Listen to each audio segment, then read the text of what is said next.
Welcome, colleagues. Thank you very much for all of those who had extenuating circumstances today on or near the Hill to make sure that this meeting could go ahead as planned. We are at meeting number 57 of the Standing Committee on Access to Information, Privacy and Ethics, and we are pleased to have with us today to deal with the main estimates from the Office of the Conflict of Interest and Ethics Commissioner, Madam Mary Dawson, the Commissioner, and accompanying you is Ms. Sandy Tremblay, who is the Director of Corporate Management. Colleagues, we will have opening remarks from the Commissioner dealing with the main estimates, and then we'll proceed to our rounds of questions up until the first hour. So we thank you very much, Madam Commissioner, for being here, and we look forward to your remarks. Merci. Monsieur le Président, honorable membres. Thank you, Mr. Chair and honourable members of the committee. I thank you for inviting me to appear before you today as the committee considers my office's budgetary submission in the 2017-2018 main estimates. I'm accompanied, as you said, by Sandy Tremblay, Director of Corporate Management, and I will begin by briefly describing how I have organized my office and its operations to support my mandate of administering the Conflict of Interest Act, which applies to some 2,250 public office holders, and the Conflict of Interest Code for members of the House of Commons.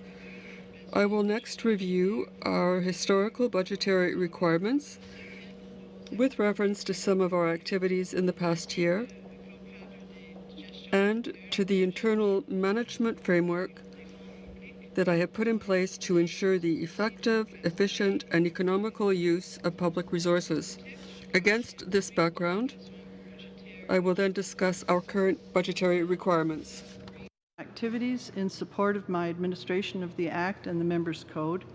I've organized it into 5 divisions. We provide confidential advice to members and public office holders, review their confidential reports, maintain internal records of that information, and administer a system of public disclosure. These activities are handled by the Advisory and Compliance Division. It's our largest division, reflecting my primary goal of helping members and public office holders meet their obligations through education and guidance.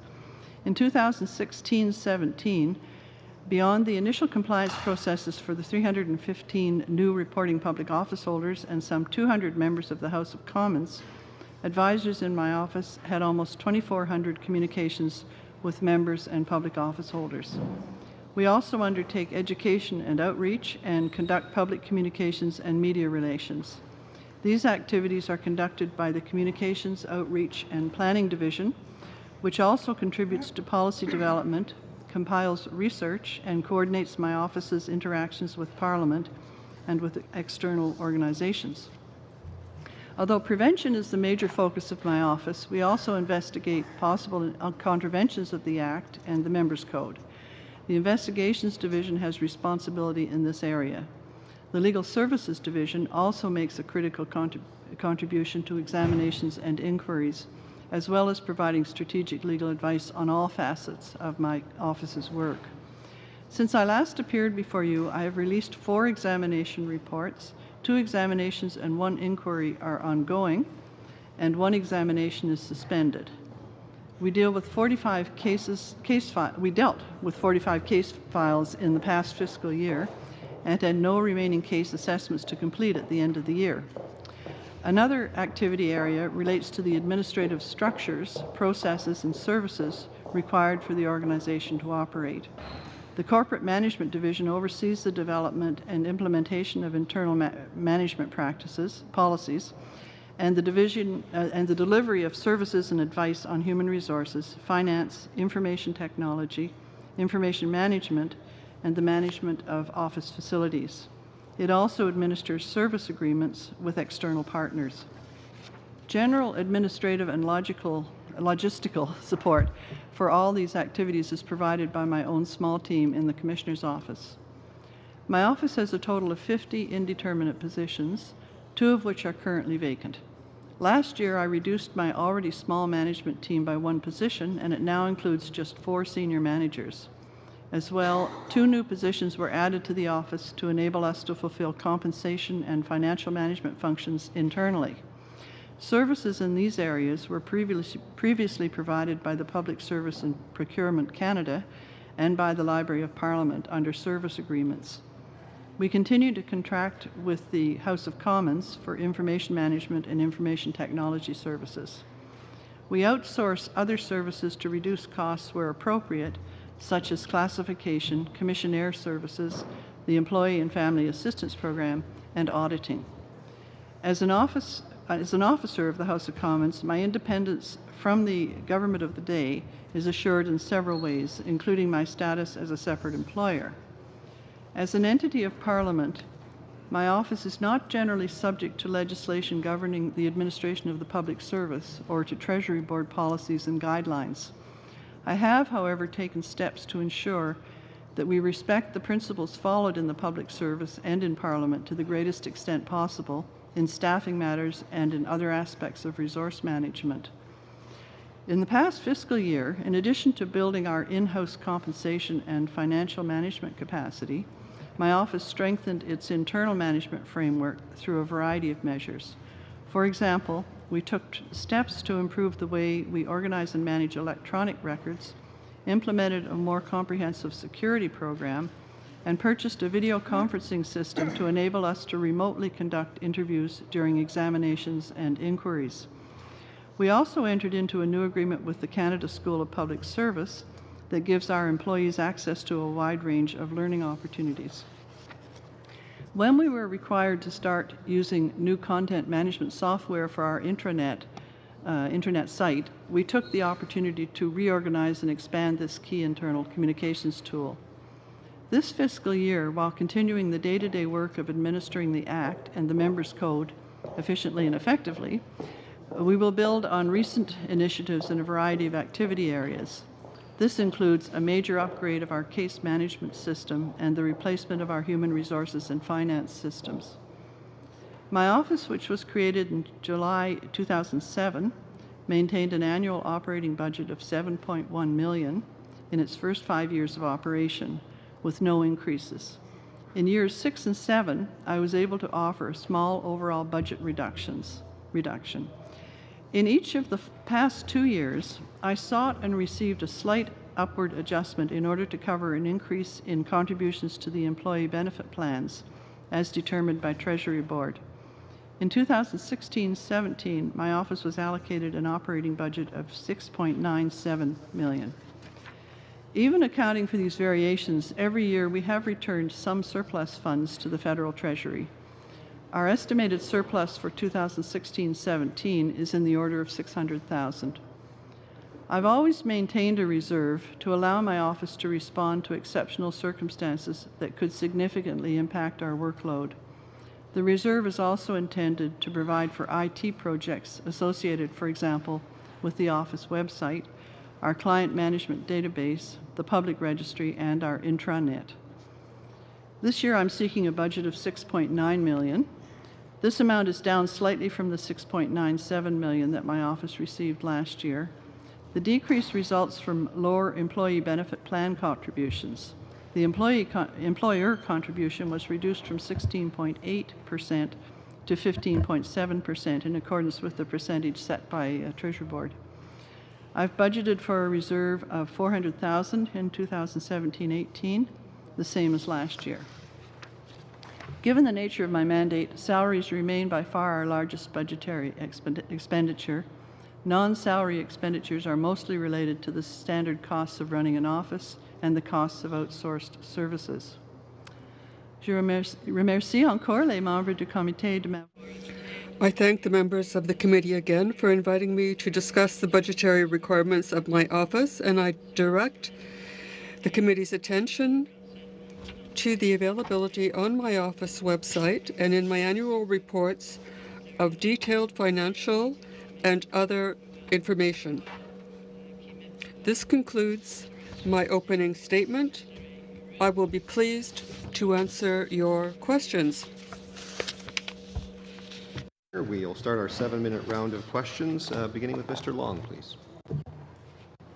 Thank you, Chair, and thank you, Commissioner Dawson, for your submission today. And obviously, some of us on this side have a business background and have been through many budgeting processes and reviews and so on and so forth. And typically, as the former president of the St. John Sea Dogs Major Junior Hockey team, that's doing very well, by the way, right now, our budgeting process was very, very extensive. And it started from basically our equipment manager to our physiotherapists and their departments and so on and so forth. So I think the first question I have, can you just kind of brief the committee on the process of budgeting?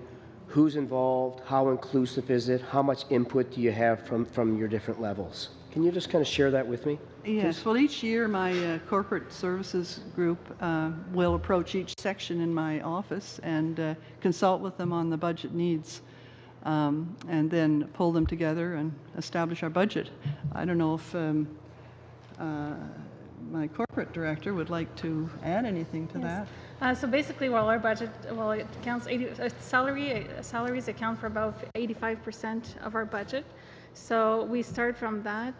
The non-salary budget is not that high. So basically, I meet with every director. We looked at our strategic plan for the upcoming year, just to see what's required, what is in the plan, and then we go from also the expenses from the previous year, and we manage from that. And Madame is involved throughout the whole process, as well as all the directors within all the divisions. So when salaries are that high a percent of your total budget, you obviously don't have a lot of flexibility.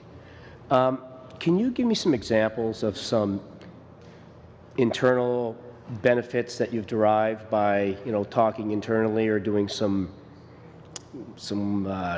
cost analysis? Has there been any things that you have found that have been beneficial where you could save? You mean where we can save money? Yes. Well, we don't spend a lot of money on administration. Let me think. Can you think of some examples? Well, some of the examples that we looked at, we'll analyze, because a lot of our non-salary budget goes to towards our service agreements that we have with outside providers. So we'll look and analyze. So that's why in the past year we actually brought back our financial services internally, just to make sure that we make the most of the resources that we have. Besides that, we don't have a lot of play with it's mostly with professional services. So we'll look at mostly IT projects, and we'll span it across the next 3 years to try to make sure that we use our budget appropriately. You talked about last budget period, I guess 2016-17, you had a $600,000 reserve? 600,000. Right, yeah. And this year you're... No, 400,000 it was.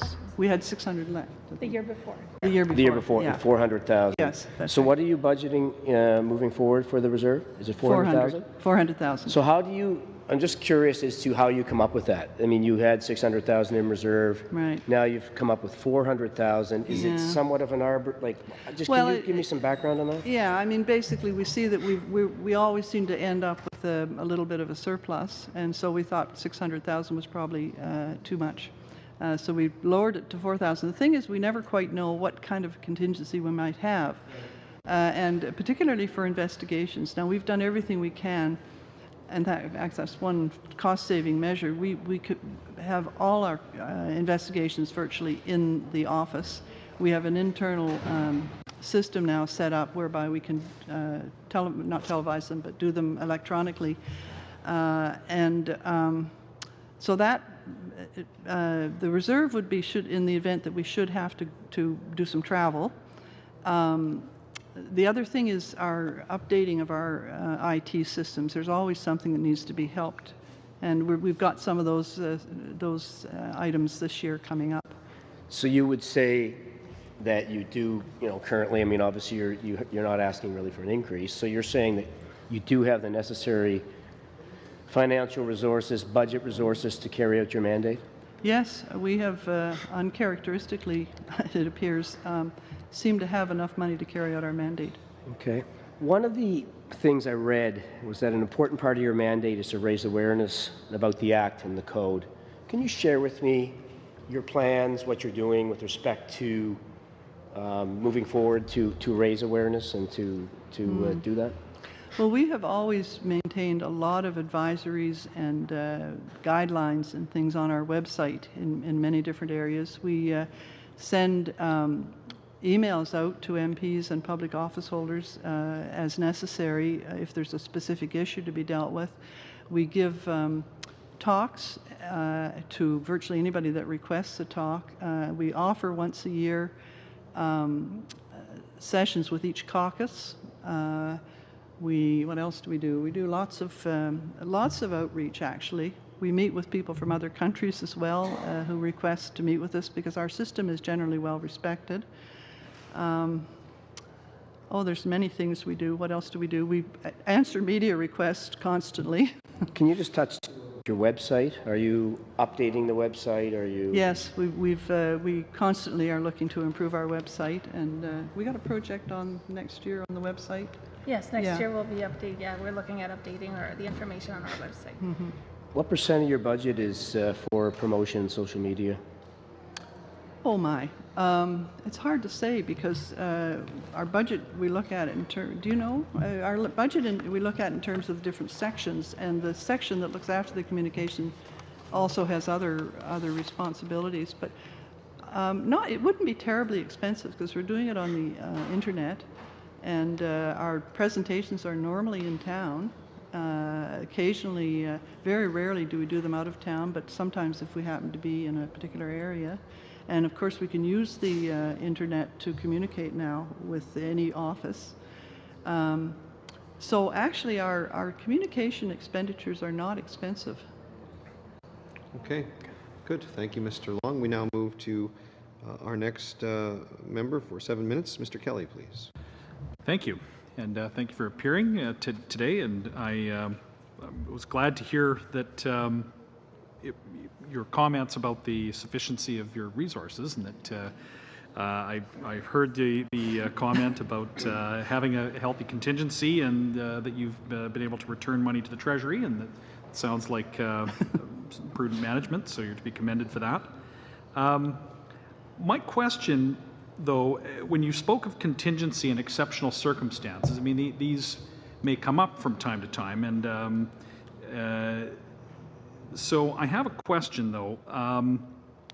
We and our colleagues in the NDP have repeatedly asked the Prime Minister in the House whether he has met with you or not in relation to your investigation of his trip to the Aga Khan's island and his illegal use of a private aircraft. Now, Point of order, Prime Minister. Point of order. Point of order, Mr. Long. I question the relevance of the question. Well, I'd have to be allowed to hear the entirety of the question to determine if there's relevance. Okay. Mr. Kelly. Thank you. I'll come to the point and we are talking about exceptional circumstances. This is an unprecedented investigation, and we want to ensure that there are adequate resources. But so while we're trying to assess that and whether the office has adequate resources, we'd like to know if there's any reason why the Prime Minister, we need to know if he has met with you and why, whether, or if there's a reason why he can't answer that question. We are talking about resources, and this is an unprecedented development in your office. Explaining our process. When I do an examination or an inquiry, my standard process is almost the very first thing I do. Well, first I notify the person that's complained about, and I notify the person that complained that I'm proceeding. Then I contact the person complained about, and I say I'd like to set up a meeting. I ask for documentation, and I then proceed through the investigation. At the end of the process, I have another set of activities. I let them see a lot of the evidence that they might want to respond to, and then I allow a final meeting. So that's the process, and I follow that process in every case. With respect to whether I had a meeting with the Prime Minister or he had a meeting with me, I'm not at liberty to disclose that. There are confidentiality requirements in the Act which say that I must carry out my investigations in private. Is there any reason? Is there any necessity for him to refuse to answer the question and be clear to Canadians about whether or not he's had the meeting? We generally ask.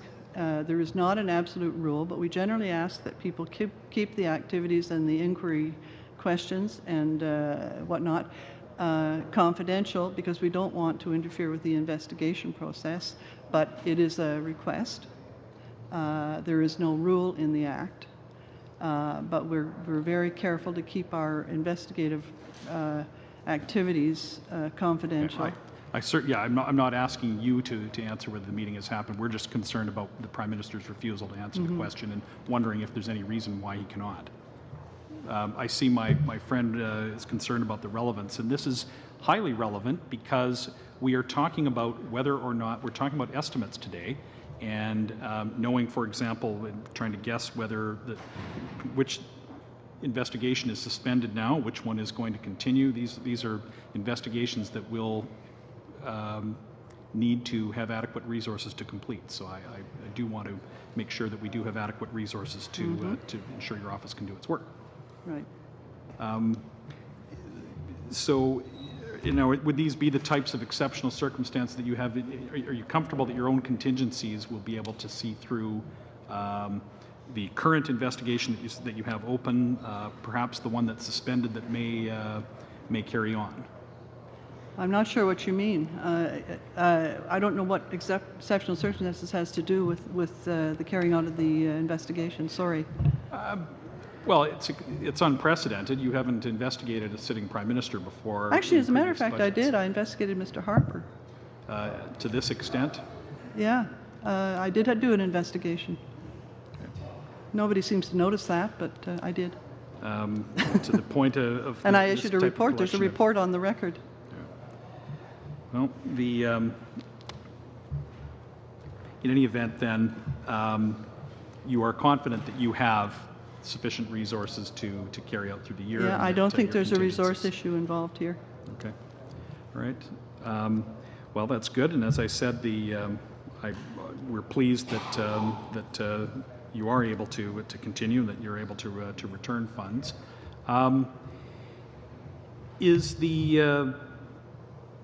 What is the funding breakdown in a typical year between investigations of former and current office holders? Sorry, former and previous what?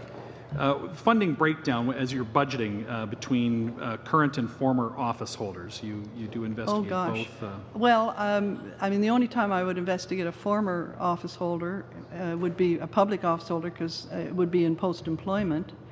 And that happens, I'd say I've probably done 3 or 4 post-employment investigations that have been reported on out of 30. I've done about 30 reports. So if that's the breakdown you're looking for. Usually they're sitting member. For a member, I'm not allowed to investigate a former member, but I can investigate a former public office holder, including ministers and parliamentary secretaries. Okay. All right. With half a minute left, I think I'll... Certainly. Thank you very much, Mr. Kelly. We now move on to Madame Trudel for 7 minutes, please. Merci. Merci beaucoup pour votre présentation.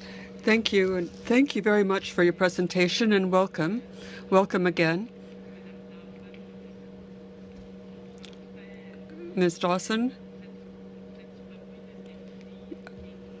you'll soon be ending your mandate, and I wanted to know, how do you foresee the transition with the new person who will take over your position? We're talking about budget forecasts. Will this mean supplementary costs, or is this already in your budget forecast? I don't believe that there will be any particular costs. There's no transition period. When my mandate ends, it ends, and when another's begins, it begins. There's no provision for overlap.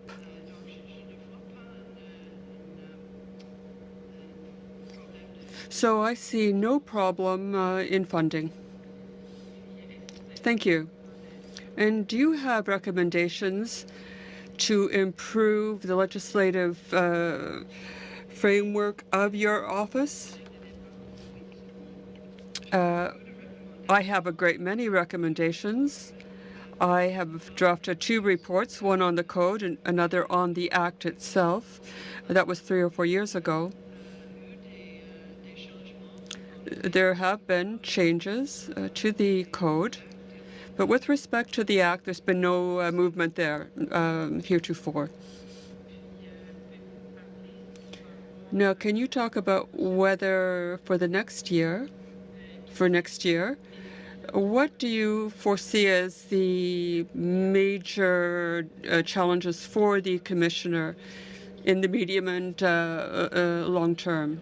What kind of challenges do you think you might have, and how can you measure your progress with respect to the challenges you've had?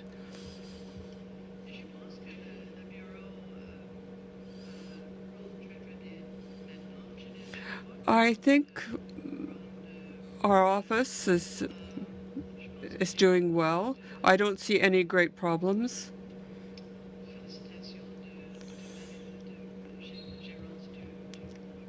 We've had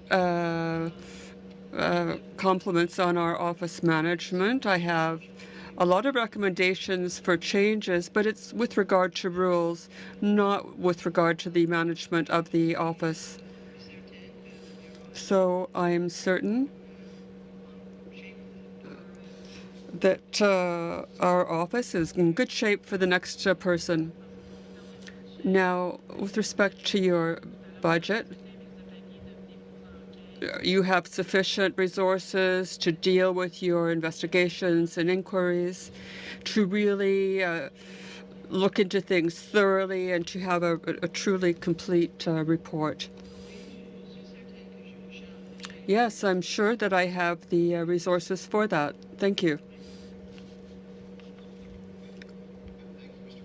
For up to 7 minutes, please. Thanks very much, Commissioner, for appearing before us.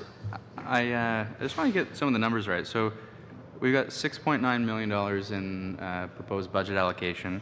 Salaries are 85%, you said, of that, which that works out to $5.8 million. So walk me through the amount of work. I mean, you've said you've got enough money.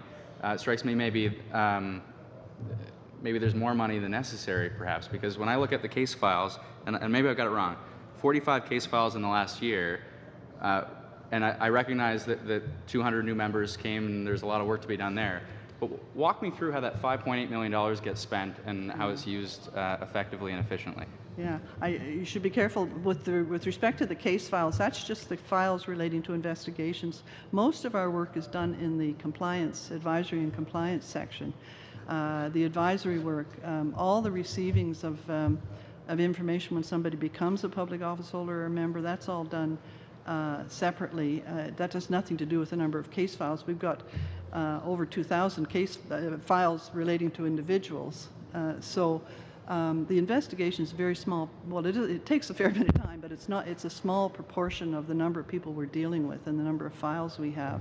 Now, I'm not sure I've answered your question about... Well, partly, yeah. I mean, so the 45 case files are part of the work, and that was in the last year. That's just looking at whether to investigate something or to take an examination of something. Right. That's when we get a request in or information in that looks like maybe there's something we should be starting an examination or an inquiry on. Would it not be true with the compliance work? That's front end heavy, I would expect. And so perhaps you've got 200 new office holders. Everyone files disclosure reports. Presumably there's a peak of work, and then there's a lot less work over the ensuing 3 years. But it's front end heavy, particularly after an election. But in fact, we have annual reviews every year of the material that's sent in. We have over 2,000, I think it is, a big number of requests we get every year that aren't related to their filing of their documents at the beginning. And we have turnover of staff like you wouldn't believe. both in the ministers' offices and in other places, but primarily at the political level. Not to cut you off, the 2,000, I'm just trying to get the bulk of, so we've got 45 case files, that's a small slice of it. We've got compliance at the outset when members are first elected. You said over 2,000 requests for members asking about compliance issues? They say, can I receive this gift, or can I take that outside activity, or can I do this, that, and the other thing? And so of the $5.8 million that's spent on salaries, how many people are employed? In my whole office? Or doing that kind of work? 50 in my office. The compliance unit is 18 people. 18 people. And is there a sense of how long these compliance requests take? I've experienced this, and it takes quite a lot of time, and yet it looks like there are a lot of resources to get these done in a pretty short period of time. And so perhaps speak to those 18 people, deal with those 2,000 requests, and then perhaps you could speak to the remainder of the employees in the office and what they're busy doing. I understand the 45 case files and the 2,000 requests, and want to get a better picture of the resources deployed. The 2,000 annual requests plus the initial the initial disclosure of documentation and the putting it on the website and all that, that's the compliance unit. That's 18 people. Yeah. I hate to use the term investigations because people are confused with that term, but when the examinations and the inquiries, when we're actually conducting a case, there's usually 4 or 5 a year that we complete, if that's a good year. The people that work on, but there's all the investigation involved in that, so that's very uses up a lot of time. We have 4 lawyers and 3 investigators who occupy. Now, the lawyers occupy themselves as well with other things, but primarily with the investigative work. So there's 7 people there. Then we have the communications, policy, and outreach, and we have in the order of about 10, 11? 7 people. 7 in the communications, outreach, and policy, and their primary, not their primary occupation, but a very busy occupation is answering media calls. We're very careful to answer the media calls as quickly as we can, plus public calls in quite often. And so we do that, but they're also the people that put the notices up on the website and do our general information. And they work up various policy options for things. So that's that group. So that's, then there's the corporate. There's how many in corporate? About 11. And they look after the various corporate activities that has to be looked after. And then there's another group, my office. How could I forget them? And we sort of manage stuff. Well, one last question. Just doing back on napkin math, but 2,000 requests or so, 18 people, approximately 110 or so requests per person. But some of these requests are simply, can I accept this gift? I mean, how long could that consideration take? Yeah. So it seems like this is, it seems like they could do a lot more work based upon the resources that they have. That's only incidental work in a sense. Their main work is working up how people are going to comply with the Act with their initial compliance submissions. That usually takes months, basically, or not usually, but very frequently. If there's people owning a lot of property or something like that, sometimes it takes a fair bit of working through. Then there's the management of the setting up trusts and things for people with controlled assets, all that kind of stuff. So when I talk about the 2,000 things, those are extrinsic to the regular day-to-day work. Right. And when you consider that the annual reviews happen every year, that is continuous. Right. There are bumps when there's an election. As a matter of fact, we took on several part-timers to deal with that bump. And it's not only the people elected, but it's the ministerial offices and everything, and the staff. And I was intrigued to find out, notice a year or 2 into my mandate, that the ministerial staff actually numbers more than the governor and council appointees. They're a very large group. I think I'm out of time. You are, Mr. Erskine-Smith. Thank you very much. We'll now move to the 5-minute round, beginning with Mr. Généreux, please. Perfect. Thank you very much, and thank you for being here and for your staff for preparing for today as well. I know a lot of work goes into this. You're almost done your term. When you finished My mandate ends, my appointment ends on the 8th of July. The 8th of July. Okay. Yeah. And you've said you're not another appointment. You're not seeking another reappointment. I haven't applied. You haven't applied. I've withdrawn. Withdrawn, it's a right. complicated situation, but no, I have said that I was not applying for. Yeah. Okay. for I this. just wanted to make that Yeah. clear. You have, in terms of your resources, you have a number of investigations underway right now. So what Yes. happens to those once you're done, July 8th? That's a bit of a question. I'm struggling to get as many completed as I can. I'm hoping that I can complete. I've just put one out within the last couple of weeks, and my aspiration is to finish the ones that I'm in the middle of. Yeah. Do you give us an idea how many of those there are? Yeah, there's 2 examinations and 1 inquiry, and there's 1 examination on hold, on suspension, because of the requirement. It's still in the legal system. That's Mr. Carson. That's been suspended for about 5 years or something like that now. But the other 3 are what I've got left.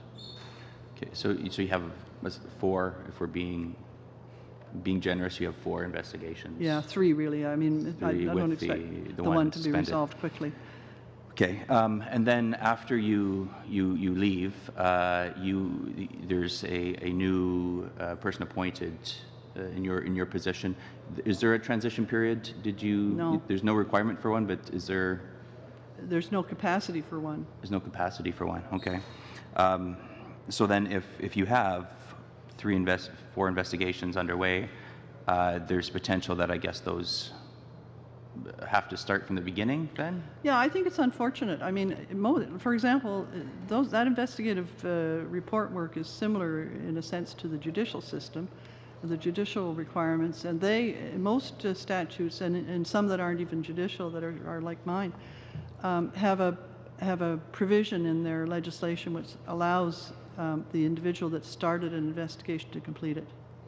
That I do not have that, don't have that provision in my act.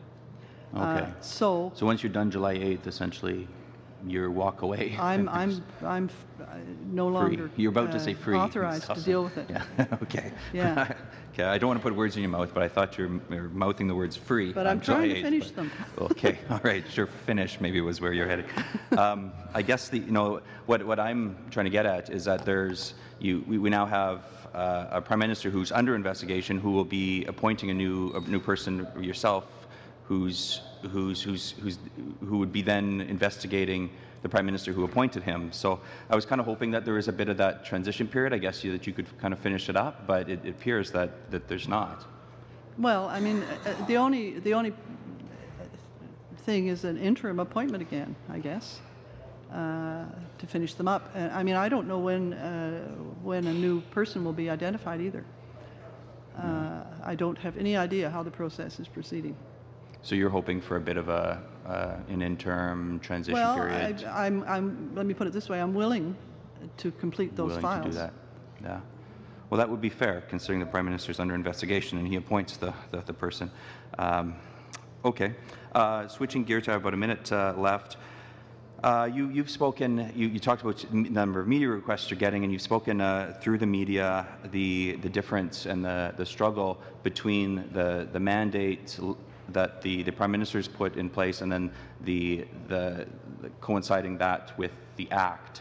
So essentially the Prime Minister stands up in the House of Commons and says he has rules for Cabinet, but they're not reflected necessarily in the Act.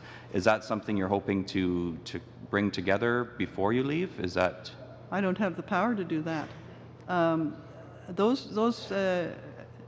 Those rules are simply Prime Minister's rules. They were Mr. Harper's rules as well, and the Prime Minister changed them slightly. Caution, just to clarify, not to the extent that we're seeing right now. There seems to be new rules daily that being put in place by this Prime Minister. No, most of them are the same. There's a few additional ones. I disagree on that because we're talking about the accountability guide, are we? Yeah, we're talking about the stuff that he's put in his mandate letters to his ministers. Oh, his mandate letters. Sorry, no, I don't know about that. Okay, thank you very much, Mr. Genereux. We now move on to Monsieur Dubois for 5 minutes, Mr. Merci, Monsieur le Président, et je veux aussi. Thank you, Mr. Chairman. And I would also like to thank the Commissioner for being here. Thank you for answering our questions. For your inquiries, in your budget, you say that sometimes you have to travel. Can you tell you what are the circumstances in which your employees might have to travel to do an inquiry rather? Well, this happens infrequently. Sometimes I have to go to Toronto, but normally we can do everything here in Ottawa. Now, as with previous questions, we can see just how well you're managing your budget. And you have a quite substantial amount that you have in surplus at the end of the year. But with your organization, be it in terms of the internet or otherwise, can you see any things you might improve to make the system more user-friendly? Are there things you can do to improve it?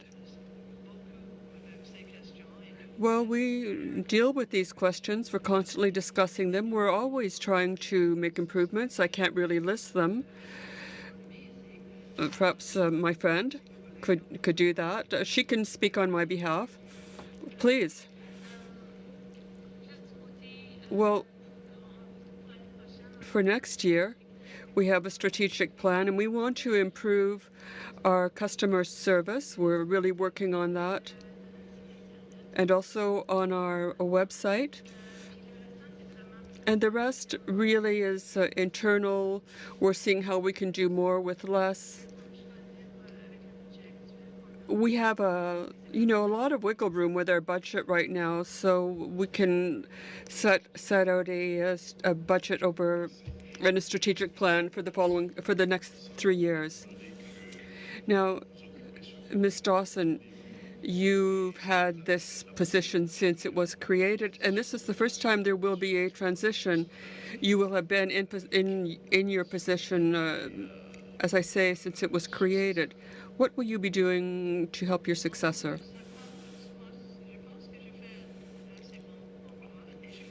Well, I think I'm doing a fairly good job. I can continue. I will continue. I've got a good team. I've taken a great many decisions. We make a record of all our decisions, so I've left a great many precedents.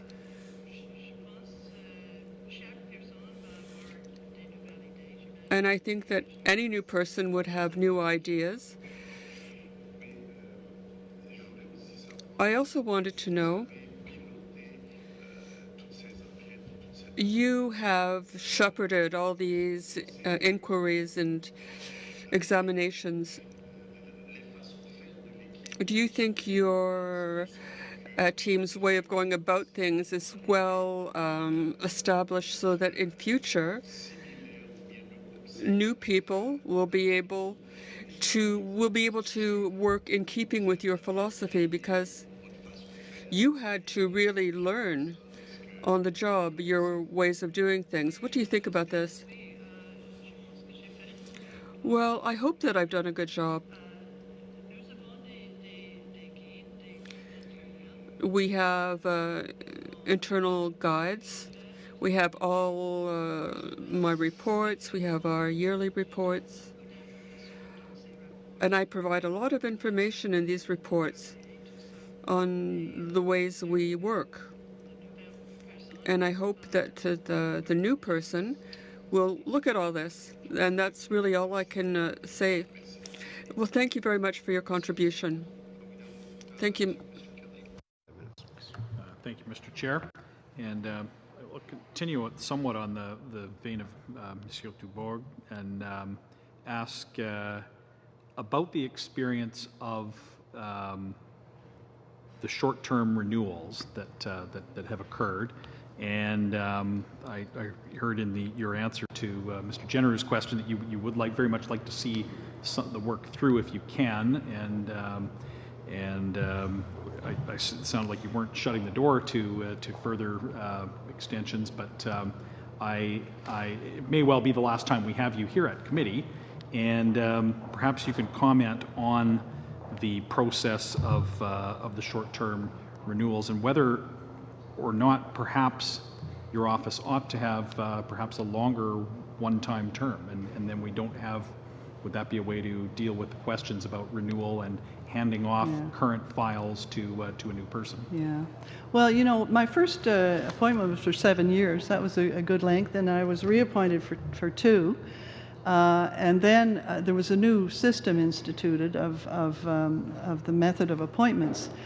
I mean, I can make a few comments about the new system, I suppose. I find that the requirement for the incumbent to apply is a bit unusual. I think it's unfortunate because you know, it's always up to the government to decide whether they want to retain the person or whether they are fed up with them and want to look for a new one. And there's nothing to stop searches going on a little in advance of the termination of the time. So I think it's unnecessary to require an application from the incumbent. It's an awkward situation. With respect to the interim appointments, I think they're necessary because sometimes they simply need a bit of time, but I think it's unfortunate when there's a series of them and they raise a bunch of questions from people about legitimacy and whatnot, and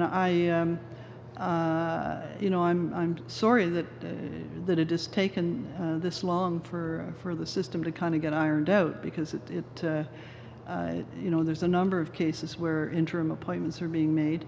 I think you know, they do raise questions because the interim appointment is not it's at pleasure as opposed to for a specific term where you have to be removed by Parliament. So, I mean, are those the kind of comments you're looking for? Yes, and I guess the concern might be the appearance of conflict of interest around when the applicant is asked to apply and you're in the midst of investigations. Yeah. But you know, when you consider it, anybody that's an interim appointment, it doesn't matter whether it's me or some new person, they're still an interim appointment under the same uncertainty. Yeah. So interim appointments aren't great, but I recognize that they need to be made sometimes. Indeed.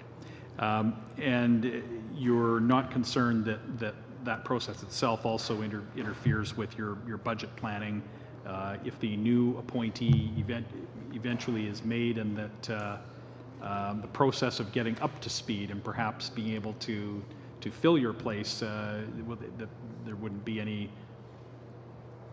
issue around resources to... Yeah, I don't think there's a budget issue there at all. Okay. I mean, I think the systems are in good shape and the budget's there. But you know, every transition is a period of some confusion and getting used to people. When I came in, it took me a year or two to get the office in the shape that I thought it should be in, but I think it's in much better shape now. I don't think there's a real problem. I'm pleased to hear that. The new appointee, though, will they may want to do things their own way too. But who knows? So I certainly hope that we will end up with a smooth transition, and that you will be able to perhaps have the opportunity to complete the work that's underway and not be put in a position where there is an awkward transition, especially with the current investigation. Well, I've said I'll be willing to help in any way I can. You know. Okay. Yeah. You said 10 seconds. So I think we're good. I think we're good. I'll now move to Mr. Saini for 5 minutes, please.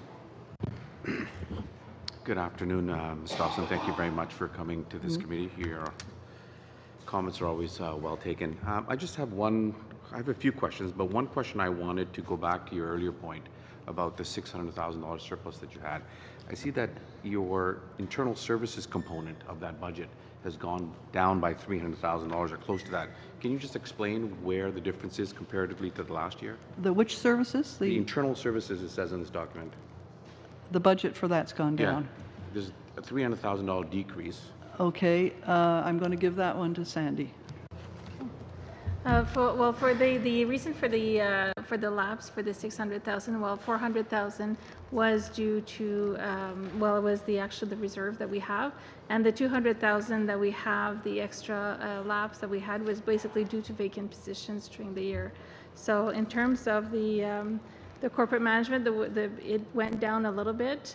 We did, as was mentioned earlier in the speaking notes in the remarks. We did decrease some of the resources because we had a service agreement with the Library of Parliament for financial services. We brought this in-house. We're actually saving about $80,000 a year in that. So we are trying to look. There are other things, like last year we had, every 3 years we do an employee engagement survey. So employee satisfaction survey, we've done it last year, so this year it's not in our budget. There are a few things that play like that, depending on IT services. Some projects for this year, well, last year we had more in terms of corporate services.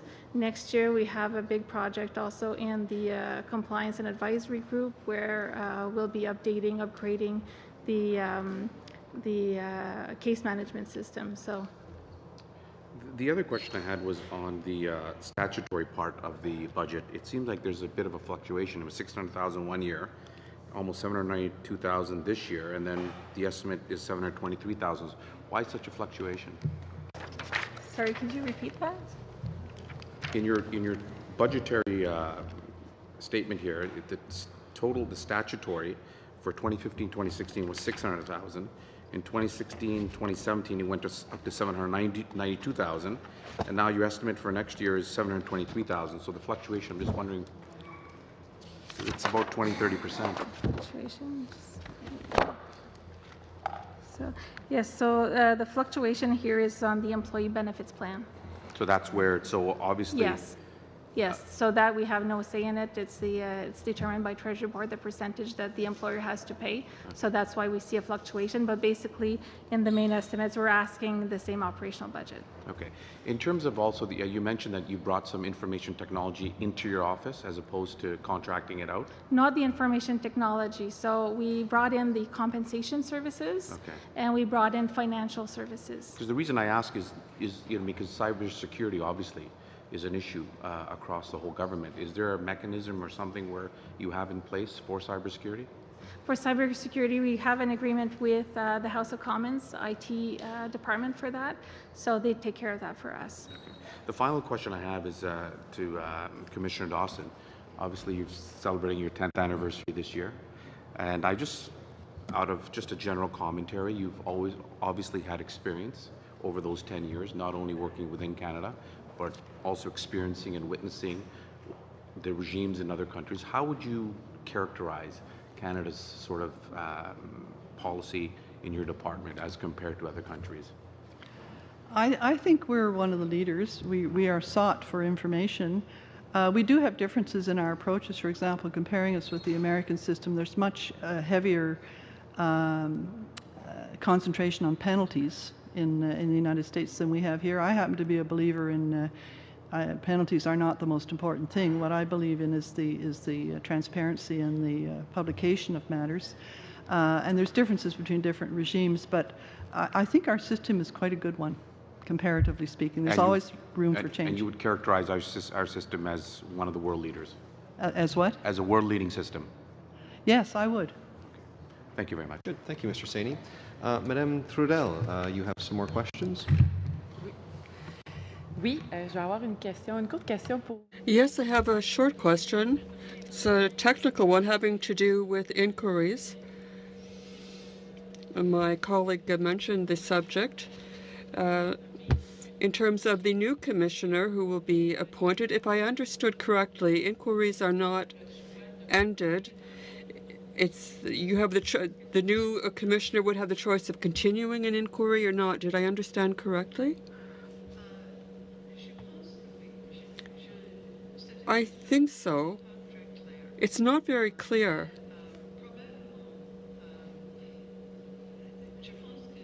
But I think that the new commissioner would have to begin again to a certain extent. I think it probably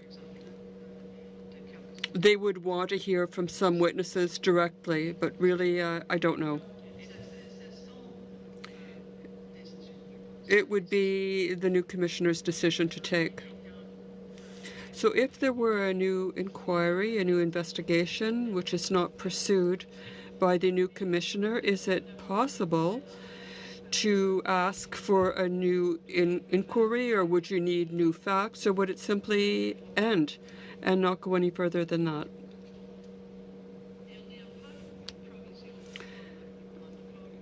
There's nothing in the legislation. There's no provision in the Act. It's something that has to be determined. I think it would probably be the new commissioner, I think, would be able to begin it again. I think it depends on what he or she wants. Questions? Madam Commissioner, this might be the last time you appear before the committee in your current capacity as Commissioner. And as someone who's been here about the same amount of time, I want to thank you for your long tenured service. It's not easy to do a high-profile job under constant scrutiny, and I think you've comported yourself in the highest of regards. So on behalf of this committee and all committees before it, I want to thank you very, very much for your service in making our Parliament more open, transparent, and accountable, and the good work that you've done. So thank you very much. Well, thank you for your kind remarks. Thank you. I'd also like to take this moment to introduce Madame Mona Fortier, who is new to our committee and new to the House of Commons. Welcome to the committee. Thank you very much. We're excited to have you here. And Madame Trudel, I believe you're going to be a member of this committee now, as we've had some changes. And we are now no longer the only committee on Parliament Hill that is comprised only of men, and that is a good thing. So thank you very much, Madam Commissioner. We wish you all the best as you continue on. We know from past experiences that previous commissioners in various other areas are always called upon to give their advice and their opinions to this committee. And while I don't think you'll be back in your current capacity, I have every feeling that you'll be back in your next capacity guiding this committee and our Parliament. So thank you very much. Thank you very much. I'll now suspend for a few moments and we'll proceed to the second hour.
Thank you very much, colleagues. We're now going to resume with our meeting, and joining us today for the second hour of our committee, we are pleased to have from the Office of the Commissioner of Lobbying, Madam Shepherd, who is the Commissioner, and with her is Mr.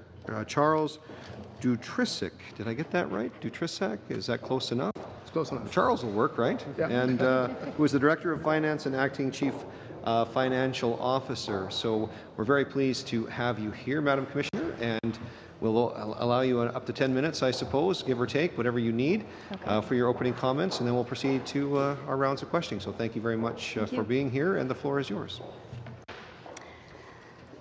Monsieur le Président, membres du comité. Good afternoon, Mr. Chair and members of the committee. I am pleased to be here today to discuss main estimates and outline the priorities for my office in the coming year. I am joined by Charles Dutrisac, Director of Finance and Acting Chief Financial Officer. My mandate is threefold: to maintain a registry of lobbyists, to develop and implement educational programs to foster awareness of the Lobbying Act, and to ensure compliance with the Act and the Lobbyist Code of Conduct. 18 main estimates for my office is about $4.4 million, which is essentially the same amount as last year. I have a complement of 28 full-time employees, and salaries continue to represent about 2/3 of my expenditures. As I previously said before this committee, I run a lean but effective organization. In past years, I was able to streamline operations without compromising the effectiveness of my office and my ability to deliver on my mandate. Parmi les réalisations de l'exercice précédent, some of the accomplishments I would like to highlight for last year include an increased number of new registrations in the registry. This is partly due to the outreach and education activities by my office over the years. There are more registrations, and they are disclosed on time. My office's entry on social media platforms. Using YouTube, Twitter, and LinkedIn is valuable for reaching out to more people. Finally, 3 individuals were convicted in court this year of offenses under the Lobbying Act, demonstrating that there are significant consequences to breaching the Act. This brings the total to 4 individuals being convicted under the Lobbying Act. Looking to 2017-2018, I am pleased to share our plans for this fiscal year. My focus continues to be on initiatives that offer value for money to Canadians and to improve the efficiencies of our operations. I have chosen to expand the use of technology to improve services and enhance transparency in a cost-effective manner. Le premier programme dont j'aimerais parler. The first program I would like to talk about is the Registry of Lobbyists. The registry is the primary source of information on who is lobbying federal public office holders and about which topics. A team develops and maintains the online registry. A dedicated team also provides guidance and advice to support registrants. I have allocated 7 full-time employees and about $1 million to this program. Is to improve the accessibility and usability of the Registry of Lobbyists and my website. This year, we will lay the groundwork to make both work better on cell phones and tablets. Part of the website renewal includes a content review and incorporating more plain language into the site.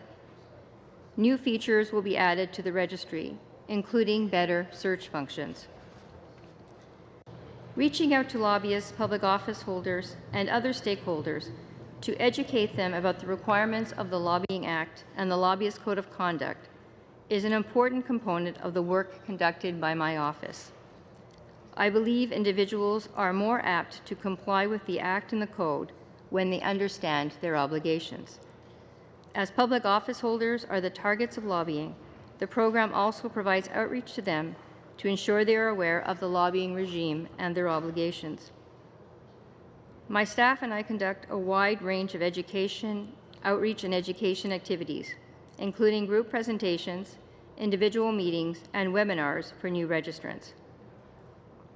These online presentations are a cost-effective method to reach people, particularly when they are located outside of Ottawa.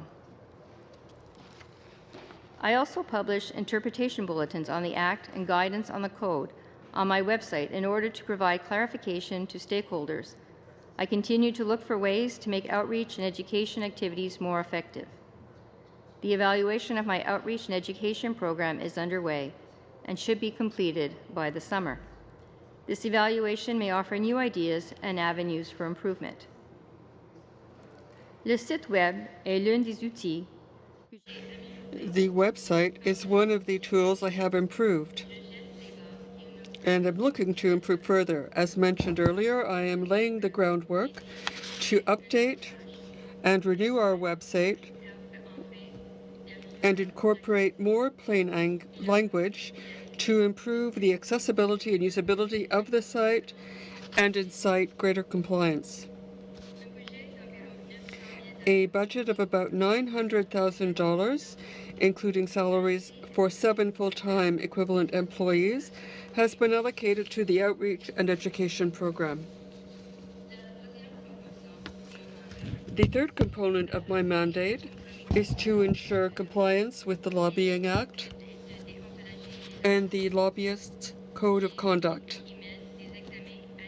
I have a team who conduct administrative reviews and investigations into suspected or alleged breaches of the Act or the Code. Suspected breaches may be identified internally through review of media reports and other public sources of information. Allegations may also come from complaints I receive from external sources. And will initiate an administrative review to find out more about suspected breaches. When an allegation is founded, I decide on the appropriate compliance measure, including whether a formal investigation is necessary. Since becoming Commissioner, I have initiated 173 administrative reviews. I have tabled 10 reports on investigation in Parliament and referred 14 cases to the RCMP. My office also reviews requests for exemptions from the 5-year post-employment prohibition on lobbying. I grant exemptions when doing so would not be contrary to the purposes of the Act. Since the coming into force of the Act in 2008, my office completed 79 exemption reviews and I granted 38. My Investigations Directorate continues to leverage technology to improve compliance monitoring and verification activities. This coming year, we will roll out a new automated system to verify the accuracy of monthly communication reports. Designated public office holders will be able to review selected monthly communication reports quickly by confirming their accuracy directly in a web browser. A budget of about $1.1 million, including salaries for 8 full-time employees, has been allocated to manage the compliance and enforcement program. Enfin, une gamme de services internes. Finally, a range of internal services support the programs I have just described and enable me to meet my corporate obligations. A budget of about $1.4 million has been allocated to internal services. This amount includes salaries for 6 full-time employees, and it also covers the cost of agreements I have with other organizations to provide services, such as staffing and other human resources services, financial management, and support for the information technology infrastructure. Allocated to internal services is spent to acquire services from other government institutions. This approach has been adopted by most small organizations because it provides access to a broad set of expertise in a cost-effective and timely manner. It also allows me to meet my accountabilities as Deputy Head under the Financial Administration Act. In 2017-18, my office will continue to strengthen its management accountability framework. My office will also continue to collaborate with counterparts in other agents of Parliament. In 2016, the office expanded its service agreement with the Office of the Privacy Commissioner with respect to hosting IT services.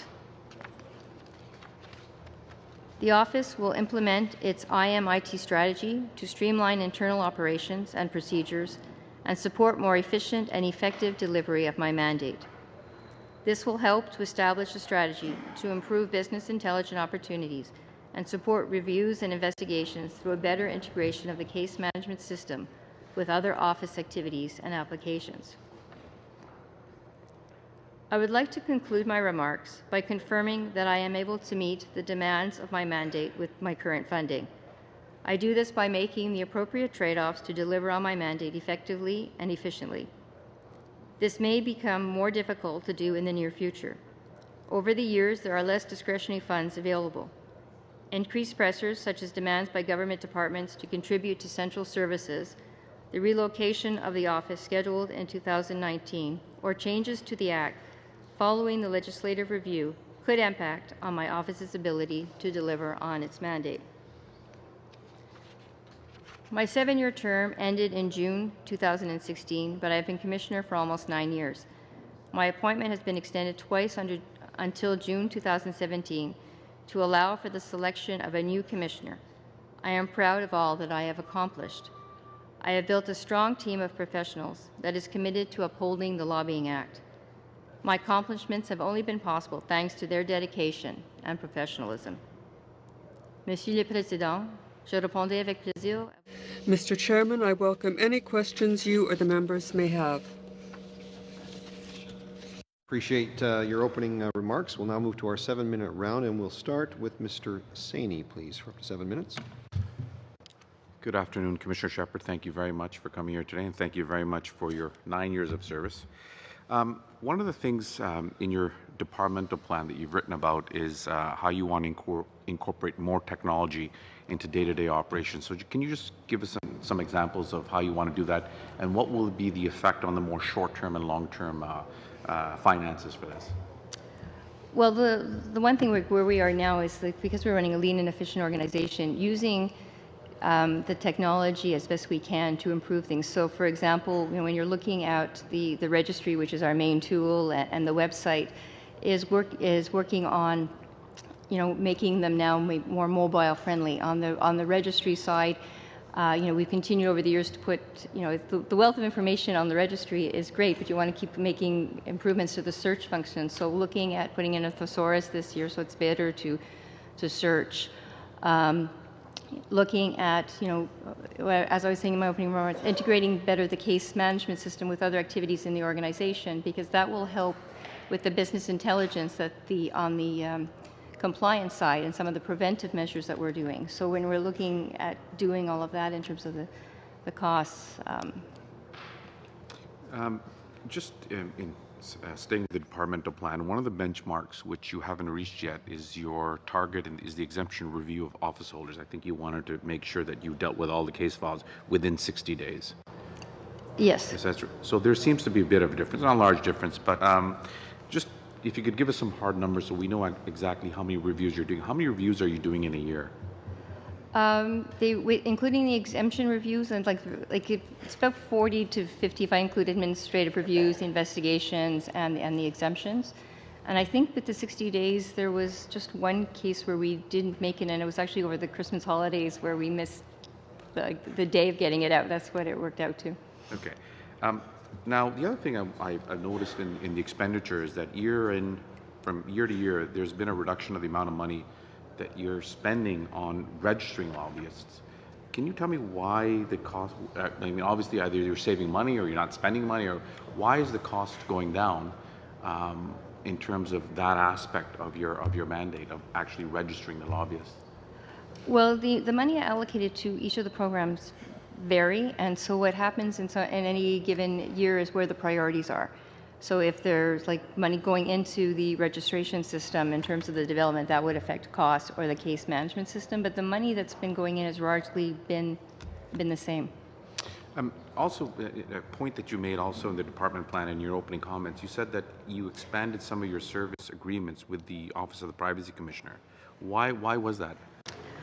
Well, what we found when we moved the registry over is we were looking at the cost efficiencies, and in looking at also with the IT security, with the Privacy Commissioner, I mean, it worked really well moving the registry over. It was quite successful, and it's a very good protected environment. So wanting to have more control over it and to be in a better protected environment is why we decided to move all of our IT services over. It's been a very good arrangement.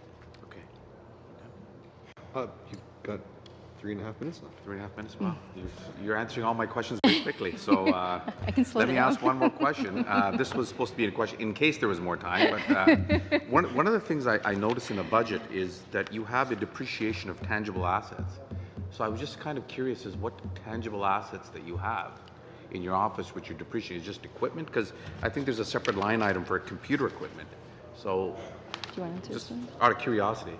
I think this one I may ask my CFO to get into some of the details of some of our equipment. But Mr. Chair, the tangible assets are the development of our software, LRS, which has accumulated over all the years, and it's coming at the end of the life cycle, so that's why it's diminishing quite considerably. Right now, we're continuing to develop the software, or the application, and we're reinvesting as of 2016-17. Before it was just more maintenance. Does that explain answer your question? So just one final question. Commissioner Shepherd, obviously you've been in this position for 9 years now. Mm-hmm. You've had an opportunity to work with other regimes around the world and other jurisdictions. Any advice, any comparisons of how you feel we're doing in Canada as compared to other countries? Canada continues to be one of the strong regimes. When you look at the OECD standards, I mean, we are quite high because we meet all of them, which is why countries are continuously coming to see us. As I've mentioned in other appearances where I think the Act could be improved, when I look at what some of my colleagues have, for example, in the provinces, is giving the Commissioner the ability to issue administrative monetary penalties or to perhaps do compliance agreements. Because what I have found in the 9 years is, it's good to have the continuum of a compliance, the appropriate compliance measure for the alleged breach. So, something going from educating and monitoring to the heavier ones, such as, referrals to the RCMP, which have led to convictions, or reports to Parliament, which, affect the reputation of the lobbyists. It would be good to have something in between for the different stages, different breaches. Sorry. 1.5. Oh boy, this is great. This is great. I'll make this the final question. How's that? In Europe, in the European Union, do they have one structure? Is it structures all around in every separate country? There is an EU, and other countries have their own. Like I was recently, Scotland came over to visit because they're putting in a lobbying legislation. My understanding is Germany is looking at doing something as well. So the countries are looking at doing their own, but there is one for the EU as a whole. The reason I mentioned that with CETA, there might be some differences that maybe need to be sort of understood, because you're dealing with two separate things now, and with the European Union now, with CETA coming on board, it would be, I think, beneficial if we were somewhere on the same track. Would you agree with that point, or? Well, when I've looked at different regimes, to be honest, I've always said it's what actually works for the objectives of the country in question. Because what works well here federally in Canada may not work even within some of the provinces and some of what they're looking for. So when I've given advice to other countries that have actually looked at the lobbying regime and the great model that we have in Canada, it's sort of, well, what works? So I think before changing the Canadian model or putting them in common, it would be what are the different objectives that are wanting to be accomplished. Will this dictate more what the model should look like? It wasn't really changing the Canadian model. It was making sure that we were on equal footing with Europe because of this coming. Yeah. You said that we already had a strong regime, so I don't want to touch that. Thank you very much. Thank you. Thank you very much, Mr. Saini. We now move to Mr. General, please, for 7 minutes. Perfect. And I'll self-time over here, guys. Nice to have you back, Commissioner, and thank you for taking the time again to come before us, and for your staff for helping to prepare for today. Just want to clarify a few things. Your end date is when? When are you officially? I'm scheduled to end the end of June. End of June. Yeah. Do you have a specific date? I believe it's June 29th. June 29th. Okay. And there's no transition period for you either. We identified with the Ethics Commissioner that there's no transition period. And is it in your act that there's a transition period with the new commissioner? Well, I've said I'm committed to ensuring a smooth transition. I mean, I think if you're asking if I would be physically sticking around, I mean, I don't have an answer for that. But what I'm doing is putting is something in place, so when a new commissioner comes in, they're able to take over. For example, there's like a binder that my office has been preparing that has, a breakdown of all of the committees that are within the organization, key documents that they should be looking at. We have an audit committee, so there's information on the audit committee. And I think we were joking around the other day, the binder's gotten so big, there's almost now the background binder and the information. And I mean, I'm very proud of the work that I've been doing thanks to my office. So there are clear procedures and so on, well documented. It's a strong executive team. There are strong managers in the team and experts that are getting themselves ready and prepared. And I'm helping to set up things so that there's a smooth transition for somebody walking into the office. Great. I think I'll come back to a little bit of that, but just want to get to how many investigations do you have ongoing right now then? I might have to come back to you, but I think there are roughly 3 investigations. There are a number of reviews and investigations going on at the same time, so there are a number of matters that we are looking into, so I don't have the exact breakdown. You said earlier 40 to 50 reviews, but those aren't necessarily investigations. No, because as I think I've explained before, process in the committee is when a matter comes to my attention, whether it's something we have found in the office through media monitoring or a complaint, we'll look into the matter first to do an assessment as to actually whether it falls within the mandate of the office, and then it's the administrative review, which is the fact-finding stage, which will lead into whether we have the need to do formal investigations or not. And that 40 or 50 also includes the exemption reviews. Okay. So getting back to the investigations, you have 3 to 4 investigations. I can't remember how many exactly are open, but I can get back to you if you would like. It's probably fine. Just curious, as in a ballpark about of those investigations. We understand on our side of the house that there's a number of the Cash for Access fundraisers being investigated, but you've said that you have the adequate resources to continue the investigations. I believe you said that earlier. I do, yes. Yeah. Okay. So then, getting back to some of the transition that I talked about earlier, you have. Well, let's be frank. You have the Prime Minister appointing your successor. The Prime Minister is if he's not actively, actually I believe he is actively being investigated So how does the office prepare for that? Do you have a team that's going to continue to work on these investigations now that the Prime Minister's own appointee is going to come in to investigate essentially himself? Well, what I can say, as I've said, in terms of it's a well-established office. There's a director of investigation with 4 senior investigators and a compliance officer working. I mean, those individuals will still be around and carrying out the work. They have the highest professional and integrity. So, I mean, everything is in place for them to continue with files and to provide my successor, as they do me, with comprehensive files and that are well documented and thorough analysis.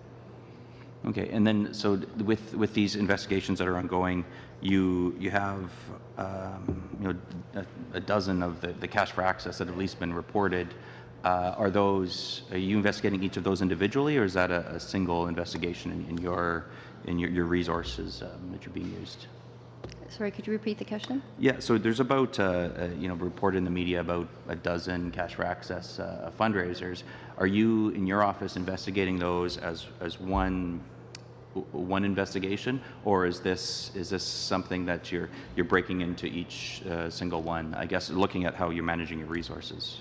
Well, as I said before, when I was here at the last committee, I think I was asked a question as to whether I was looking into the situation, and I confirmed that I was, because the Act requires that I look in things in private. I'm not able to comment further in terms of how we're looking at them, but I can assure the committee that I've always said I take all allegations seriously, and the matter is being addressed, and the sufficient resources to look into all matters are there. Okay. I guess it's hard then to look at your estimates, knowing the amount of money that you're spending on investigations and not knowing if this turns into 12 or if it's one investigation. So I'm sorry, I'm going to press you just a little bit more on if you can give us a bit better of an idea on that. Well, there have been, a number of events. I mean, first of all, as Commissioner of Lobbying, I need to determine whether lobbyists were actually present in any of these events to proceed further. So I think that would be a fair answer to your question. So, I mean, there needs to be lobbyists present and lobbying to have occurred for this to be an issue for the office. In your so I guess to me, sorry if I may, I yeah. think we to get at your question of sufficient resources or looking at estimates. I mean, the one thing, and it's on the website, we do triage files in terms of proceeding to make sure that things that are considered a priority are dealt with. Okay, because I guess on your website, reports on investigation are named lobbying activities of a certain individual. So that would lead me to believe that there would be essentially 12 investigations ongoing. And, I guess don't need to comment any more than that, but just, trying to connect the dots here on our side. Lastly, there is something in the media requests. You mentioned media requests are a part of your office and media monitoring. Media monitoring, yeah. Correct? Yes. With the Santis Health incident, where there was a lobbyist from Minister of Health's office moved to a Santis Health and seemed to exclusively be able to lobby healthcare clients. It seems to go outside of the mandate of what the Lobbying Act looks at. I'm hopeful that that's something that's being looked at in your office and hopefully can be decided by the time that you finish your mandate on June 28th. Okay. Okay, thank you very much, Mr. Généreux. We now move to Madame Trudel. Vous avez 5 minutes. Merci. Thank you. Alors, encore une fois, bienvenue et merci. So once again, welcome and thank you for appearing before our committee. I just want to make sure I've understood. My colleague talked about investigations, and I talked about 12 investigations. I just want to make sure if I understood. What is it that determines whether one is going to go forward with 12 different investigations or one investigation? I'd just like a little more explanation on that point and see if I understood your response.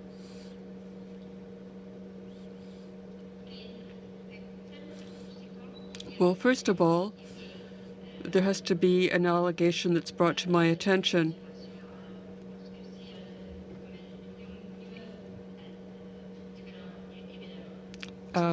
There might be a number of different events. So I look at each event and I see whether or not lobbyists involved, because if there aren't lobbyists involved, well,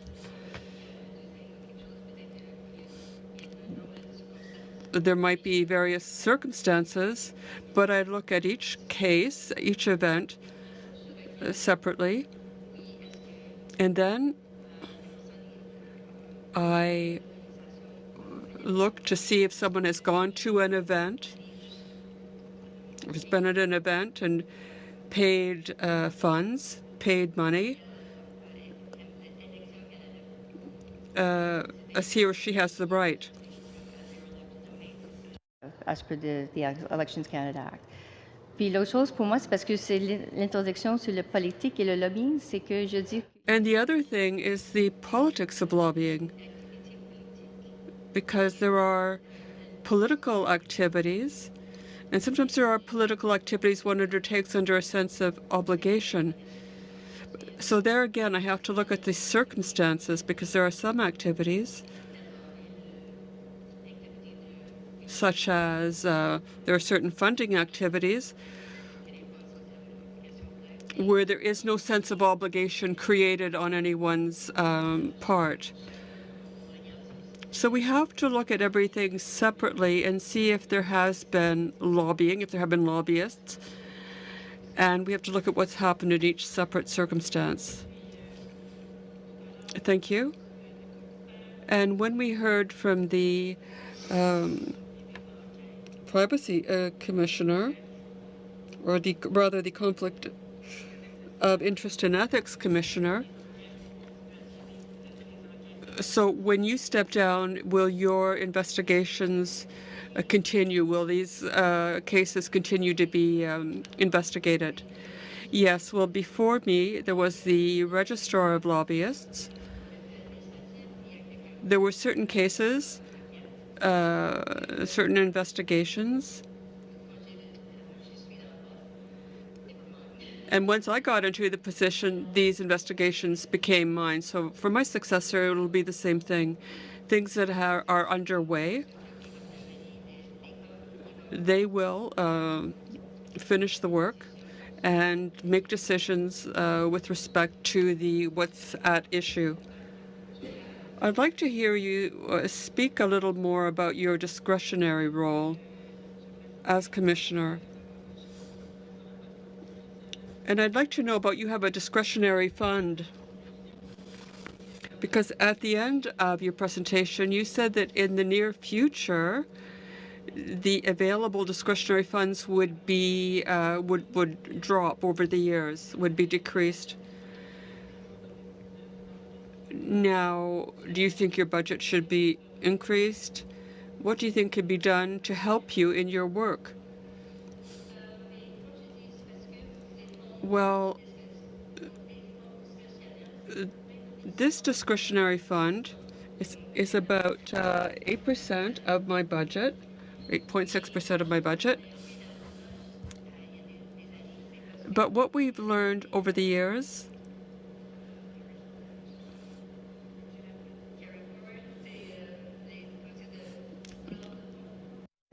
Rapport de fonds. Merci. The carry forward. Thank you.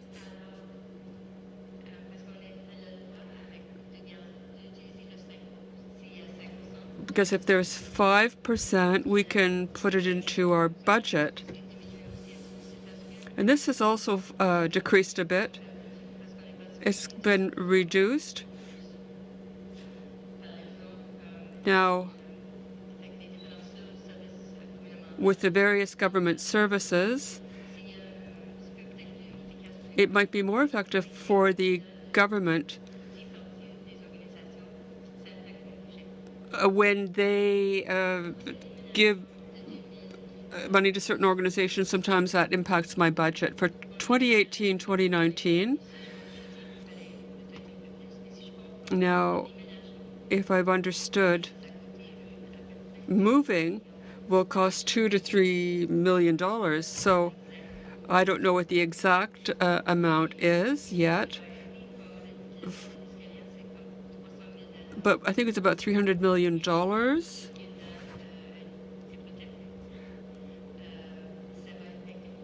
And I think that's going to have an enormous impact, perhaps up to 10% every year. And that will reduce what we're able to do. Thank you very much.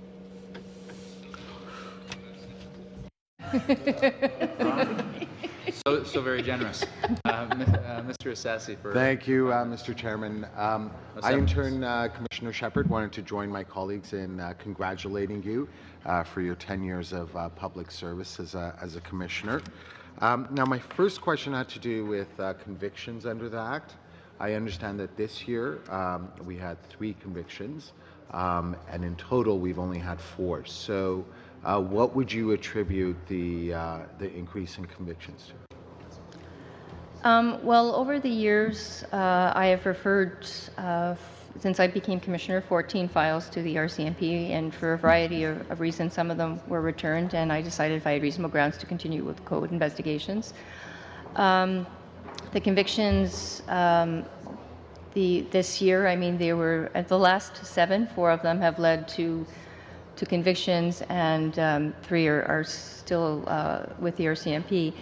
But I think it's a matter of, the office as well has worked with the RCMP in terms of educating them on the lobbying file as well. I mean, the files, like I believe the other ones were well documented and thorough in terms of the analysis. I mean, I think the reason some of them were not looked at in the past, if I recall correctly, was because the significant amount of duties was hard to prove, or the timing of when things were brought to their attention in terms of being able to secure a successful conviction were some of the reasons in the past. But we have seen with these that there are convictions. I mean, the courts, the first time somebody was charged and who pled guilty was $7,500, and I think I mentioned that the last time I was here. And now, we have seen fines of, $20,000 for one individual, and that, $50,000, and I think $9,000 for another individual. And I mean, all 3 of them were appealed. The one for the $20,000 though was recently upheld at the appeal court. Great. Thank you. Now, in your response, you were saying if there was anything you'd like to see improved, it would be to take a few lessons from the provincial models and introduce new monetary penalties. Yes. Could you elaborate on that so we have a better sense of it? Yeah, in both British Columbia and Alberta have the ability to issue administrative monetary penalties. And, I think when you're looking at the administrative monetary penalties, it's more of trying to be corrective of behavior as opposed to penalizing. I think that's when you get into the court. So the commissioner having the ability to look at something like, for example, late filings. Late filings are something that, when you look at transparency, impact, having something, put online on time or not, would be something that doesn't warrant going to the RCMP.